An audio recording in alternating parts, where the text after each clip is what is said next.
Hey guys, welcome back to another edition of the Cool Sports Network. I am your host, Chase Coburn. Today we are going to preview the Week 11 games for the 2024 NFL season. And to do it, we are joined by one of the biggest radio hosts on ESPN, Chris Carlin. Chris, welcome to the show. Chase, thanks for having me, and I'm assuming that's not a fat joke of any sort, but thank you. No. We are absolutely so excited to have you on today. Obviously, a great slate of NFL games coming up. Real quick, before we get into it, just tell the audience a little bit about what you do with ESPN and the coverage you have. So I am a host on ESPN Radio, the national network with Joe Fortenbaugh. We have a show every day from 12 to 3 p.m. Eastern time called Carlin versus Joe. And we, discuss everything sports related that's going on in the world and debate everything sports related. And we also we goof around. We have a lot of fun. I'm at my best when you kind of let me be an idiot. So we have as much fun as we can. And I also do a lot of games. I do a lot of Rutgers. Been doing Rutgers football on the radio for 20 plus years now, and call NFL games, college football games, college basketball games, even NBA here and there for ESPN Radio. So a lot of different things, but it's a lot of fun. Yes, it is. If you get into this industry, you know it's going to be busy, but you know it is going to be fun. You do some incredible work. We're so excited to speak with you today. We have a lot of rivalry games this week. A really struggling Chicago Bears team, they play the Packers. In fact, I have a stat for you actually from your company, ESPN. The Bears have more total punting yards this season than Caleb Williams does passing yards. Ever since that crazy Hail Mary against Washington, speaking of which, it has been a really, really tough ride. The Packers are 5-point favorites on the road in Chicago.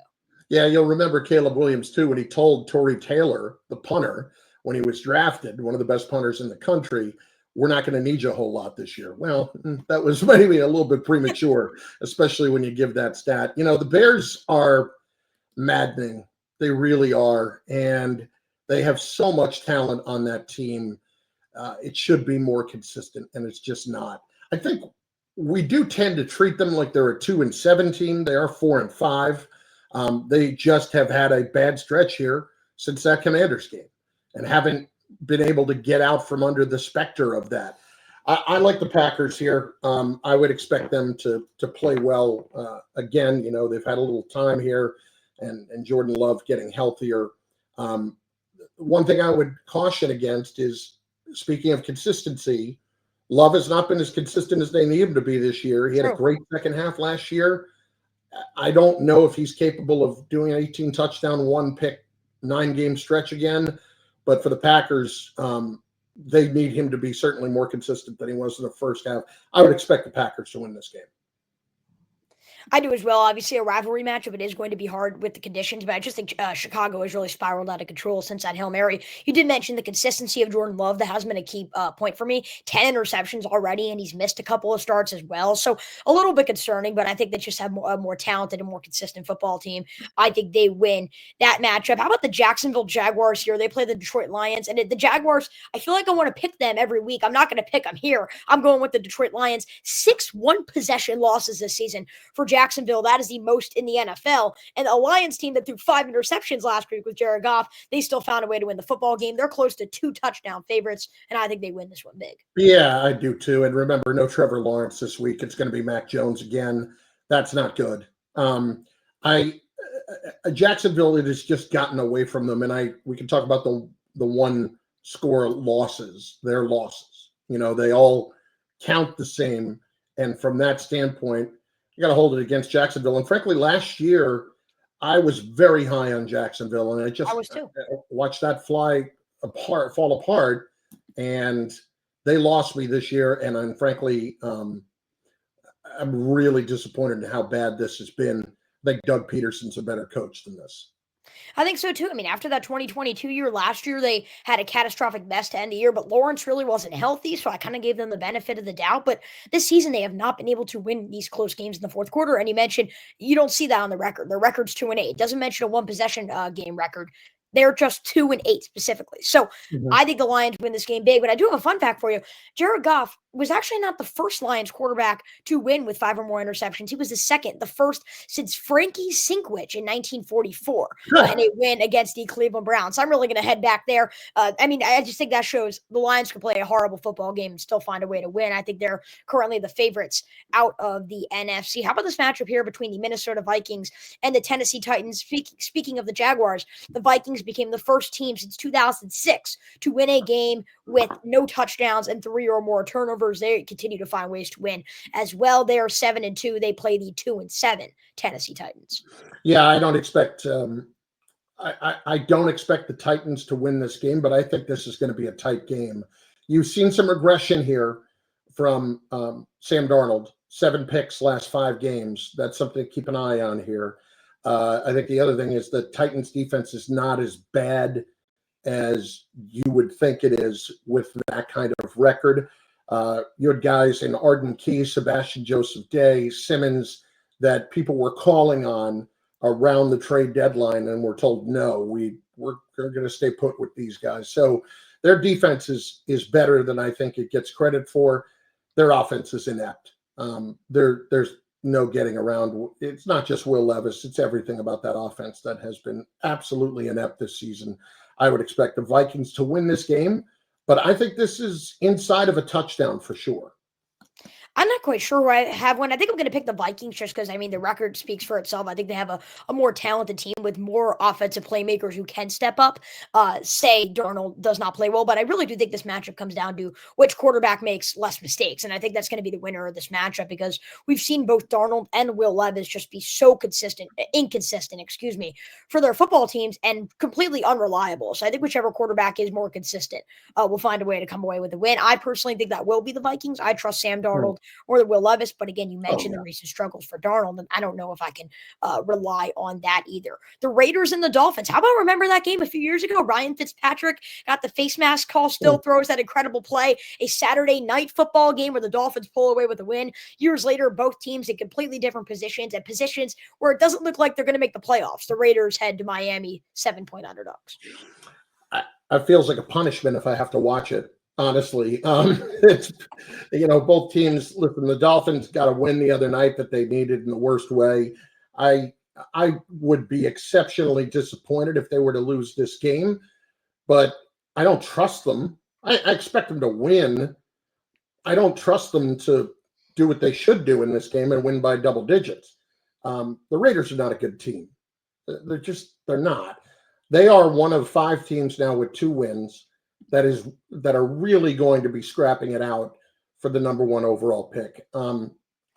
If I'm Miami and I don't win this game, I've got a lot to look at when it comes to Mike McDaniel and the future of that organization. It does, and look, the Dolphins are still second in their division, but they have a huge hill to climb. Obviously, the injuries, but just in general with the way they played, only 7-point favorites. If you think about it, they always say home field gives you a 3-point spread. So they're essentially saying that if this game was in Las Vegas, they'd only have Miami favored by 1, which is crazy to think about, considering the Raiders are a team that's competing for the number 1 pick. Just like you, I have the Dolphins, but I don't have much confidence in the team as a whole. Speaking of some crazy games, Rams Patriots, that Super Bowl years ago was not crazy. In fact, it was very low scoring, but the Patriots found a way to win. Do they have another one of their franchise quarterbacks? Drake May looks great for New England. Can they pull out a win here over the Rams?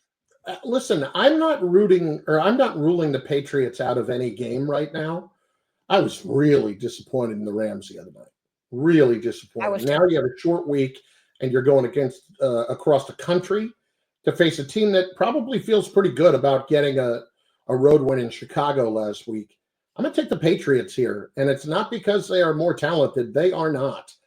I don't trust the Rams nearly as much as I did at the beginning of the season. I thought the Rams were going to be a pretty good team. They have been disappointing, to say the least. I will go Patriots here. See, to me, this is a game that's an upset alert, but I just can't get there for New England. I get they have the advantage. I get Drake May's playing great football. I get they're at home, but to me, the Rams are just too good of a team, and I think Sean McVay is too good of a coach to see this season fall apart like this in games against Miami and New England. I can't see them losing both of those games and ruining their season like this. Again, I just love Sean McVay and the system they're creating. I think eventually it just comes down to, can Matthew Stafford play like the quarterback we know he could be with weapons healthy, and we'll see if he can. I think he does. I think they the Rams do win this game, but 100% I'm with you on the fact that New England's a hot team right now, and they're definitely feeling comfortable about where they're at. Definitely an upset alert in this game.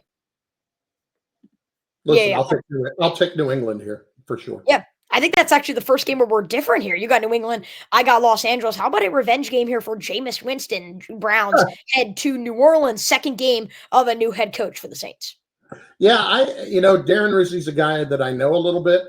He was on the Rutgers staff years and years ago. It's a fiery guy and an entertaining guy. I think you saw that in some of his comments post-game the other day when the Saints got a win. I have no reason to believe that the Cleveland Browns are going to win on the road. I have no reason that they're going to win week to week. I'll take the Saints here. The Browns, again, exceptionally disappointing for the talent that they have, especially on the defensive side.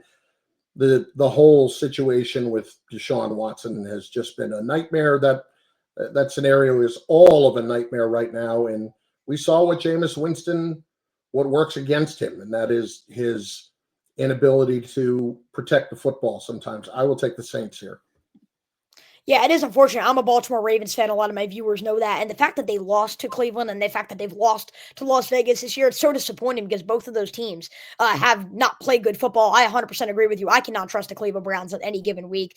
I like the Saints here. Sometimes all you need is a new fiery head coach to get you in it. This team has the talent. We're talking about talent, obviously, an 11-win Browns team last year. But this is a Saints team that has been, a 9-win team for years now? I mean, I get that's not an incredible mark, but this is a more of a talented team than people give them credit for. I think Alvin Kamara has a great game. I think the Saints pull away with a win. Jets, Colts. Now fans might be thinking, hold on, wasn't that the Monday night game?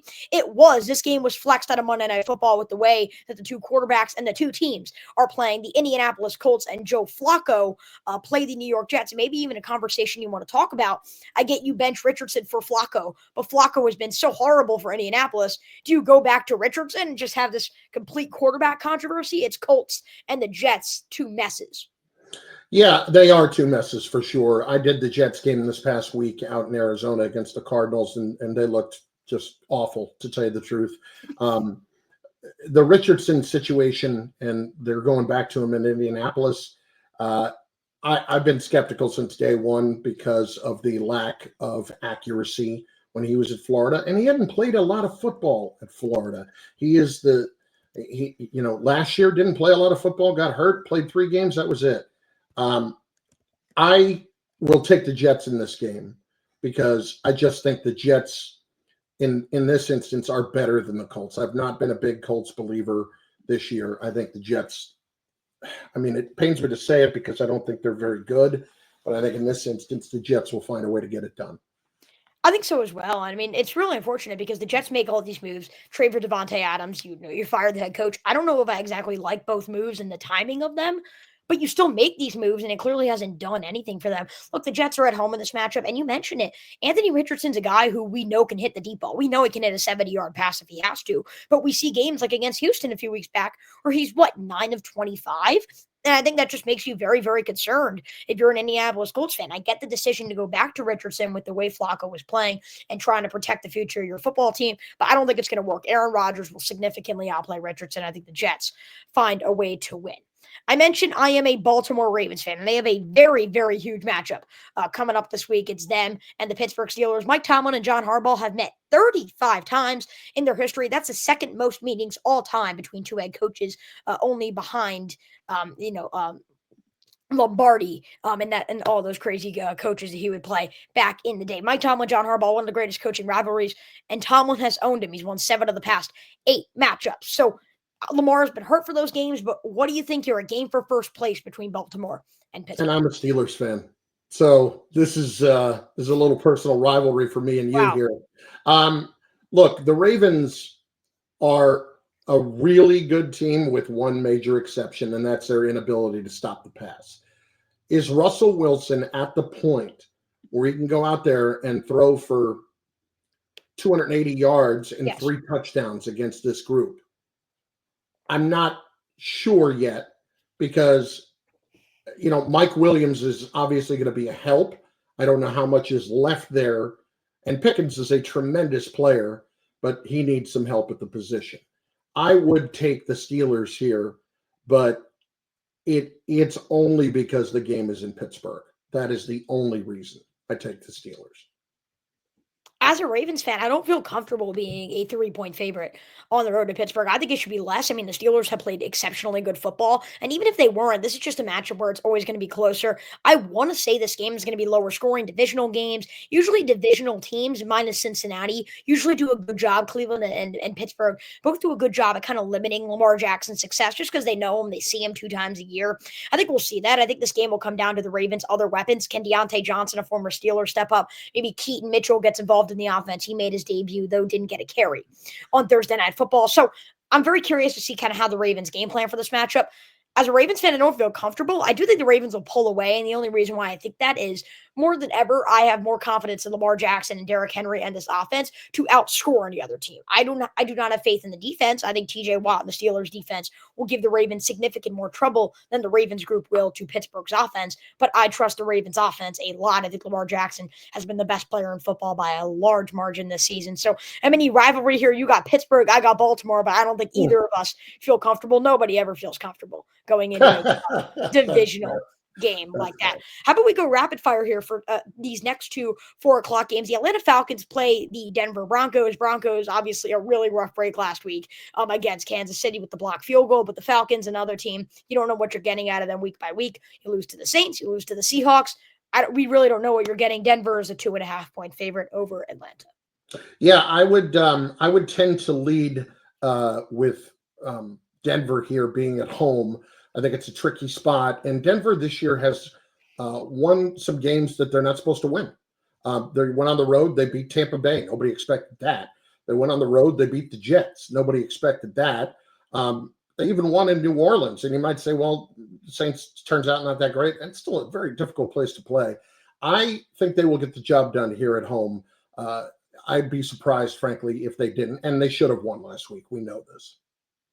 Yeah, they should have. It's obviously a very unfortunate break, but then I also see games from Denver, like what happened against Baltimore. I was there in person to watch it, and Bo Nix just missed so many crucial throws that could have completely changed the game. The Ravens secondary was horrible, but Bo Nix just couldn't make those plays. I don't think he makes them here in this matchup. The Falcons are a week by week team, and I think I think they do play a good game here. I really don't think they played a horrible football game. I kind of had a feeling the Saints would win a new head coach, divisional game. Usually those don't favor a team like Atlanta. We saw that kind of with Carolina last year. You lose some games. Look, Atlanta's a week-by-week team, as I just mentioned, but I am going to go with them in this matchup. They're the more talented team. I trust the quarterback and Kirk Cousins significantly more than I do Bo Nix, so I'm going to go with Atlanta. Another divisional game, a lot of divisional games this week. The Seattle Seahawks play the San Francisco 49ers, return of Christian McCaffrey. A few missed field goals last week, a few mistakes, but the Niners were able to pull away. They play the Seahawks in a game that could determine a divisional seeding here. If the Seahawks win, they take control, I'm pretty sure, of the second place over San Francisco. Yeah, give me the 49ers here. McCaffrey is still working his way back. I would expect the 49ers to win this game by 10 points at least. Seattle has really disappointed me with their inconsistency this year. I was believing in them. Granted, they didn't play anybody in that 3-0 start, but having dropped 5 out of 6 now since, I mean, that just stinks, honestly. And the two they lost this past week against the Rams. There's nothing about them that I trust right now. In this spot, give me the 49ers, and it's not even that close to discuss. 3 more games to talk about this week. Personally, I have the San Francisco 49ers, if I haven't mentioned that already. I do not trust the Seahawks at all. I like what Mike McDonald does as a coach, obviously him being the defensive coordinator of Baltimore, but I just don't think they have it this year. Not possibly. This is the matchup of the week. It's Buffalo. It's Kansas City. We know the history between these two teams. This game is in Buffalo, a regular season matchup. We saw the Kadarius Toney thing last year. Josh Allen 3-1 over Patrick Mahomes in the regular season. Mahomes has got him twice in the playoffs. If the Bills do lead, though, we know Mahomes can come back. Only quarterback in NFL history with an above 500 record when trailing by 7 or more points. So many storylines. 2 of the best quarterbacks in the league, Buffalo and Kansas City. Yeah, this is a spot that I think is exceptionally difficult for the Chiefs. I expect them to have their first loss of the year. Buffalo, I think, is going to beat up on them a little bit. If you look at what's gone on with the Chiefs the last few weeks, there's been some really good fortune involved in their wins. And when I compare what has happened this year with Mahomes versus Mahomes of last year. I don't think he's 100%. I think he's very banged up, comparatively speaking. His rush yards are down considerably, and it's not like he's a big-time running quarterback, but it just speaks to the fact that he's not moving around nearly as well. Right. He's got 8 more sacks this year, the first 9 games, than he did last year. I think this is a very tough spot for the Chiefs. I think the Bills could beat up on them a bit this week. Yeah, I mean, we'll see what happens. Mahomes is 13-1 in his career when he is an underdog, but we kind of got to talk about the Chiefs team. Lowest point differential in NFL history for a 9-0 team. And I just think that just shows they haven't been dominating their games. They should have lost last week. They continue to catch these breaks, the pass interference call, a toe against Baltimore being a few millimeters the wrong way for the Ravens. So I do think this is a matchup. Not only do the Bills, I think, beat up on them a little bit, I actually think they destroy them. I think the Bills have this game over at halftime. I think it's one of those things where the Bills are kind of falling under the radar right now. Not a lot of people are talking about them and their success. Josh Allen is having an MVP caliber season. I think he completely destroys the Chiefs. I think Chiefs fans kind of look up at themselves and say, wow, we do have a few things to work on. I think the Bills win this match. Speaking of MVP caliber type quarterbacks, Joe Burrow has been that this season, possibly a career year, at least statistically, I believe, for Joe Burrow. And then obviously Jamar Chase, a record-breaking performance on Thursday Night Football last week against the Ravens. But the defense has been so horrible that they're 4-6, and now they travel to Los Angeles in a very, very tough game for them against the Chargers. Yeah, if this team was 6-4 as opposed to 4-6, you'd hear more of the Burrow MVP discussion. Even though I don't think he would have gotten there. 24 touchdowns, 4 picks. I mean, that's a great year. Here's the problem. Jim Harbaugh has made such a difference for the Chargers. If you ever think you want to downplay coaching in the NFL, just take a look at what's going on there. That is a complete tone-setting move. They have the best defense in the league right now, statistically, under Jesse Minter. I say the Chargers win this game against the Bengals.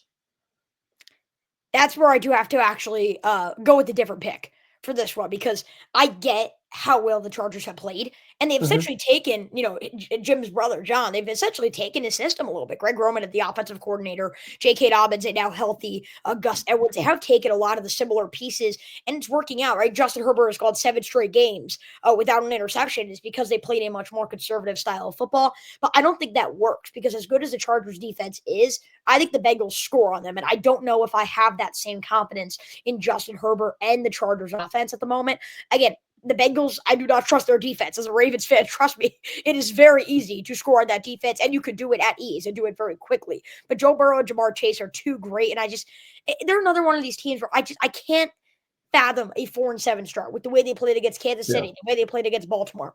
This isn't a bad football team, but the more and more losses that you stack on, the harder it's going to be to make the playoffs. I think they understand that. I think they win this one on the road. They may not beat Harbaugh the first 2 times, but they beat Harbaugh the third time. Look, final matchup here. The game flexed into the Monday night spot. The Houston Texans play the Dallas Cowboys, a matchup that obviously would have been better had Dak Prescott been healthy, but he is not. Instead, it will be Cooper Rush in for Dallas, but a Houston team that just continues to struggle, continues to play sloppy football, and a team that forced 5 turnovers last week and still couldn't come away with a win. It's the Battle of Texas. Dallas has not won at home all season, and there are just instances where they are getting thoroughly embarrassed. The Saints put up 44. The Lions put up 47. You see Philadelphia 34-6. Like, these are some non-competitive games they are playing at home. There's no reason for me to pick the Cowboys here whatsoever.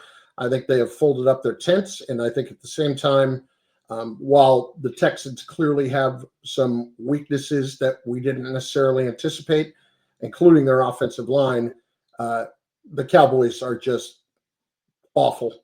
They really are awful. I don't expect them to be able to win this game. I think Houston wins by 2 touchdowns easy.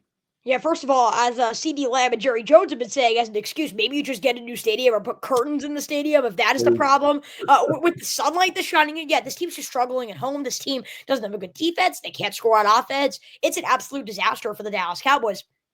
I say all of this, I'm still going to pick the Houston Texans, but I think the Cowboys cover as 7.5-point underdogs, and that may sound crazy, but I have very, very little confidence in C.J. Stroud. He was my MVP pick going into the season. I had the Texans not only winning their division, but coming away with the number 1 seed, and I'm looking at that team and the way it's orchestrated, and I just cannot see that happening right now, because This is a football team that continues to make so many mistakes, and a team who has shown they have the talent to win football games, but just can't. They had no chance in that game against the Jets. If Corley's, over the line by a few more inches, that's not even a game we're discussing, or that's a game over at halftime. So it's just the Texans are not playing good football at all. You lose back-to-back games.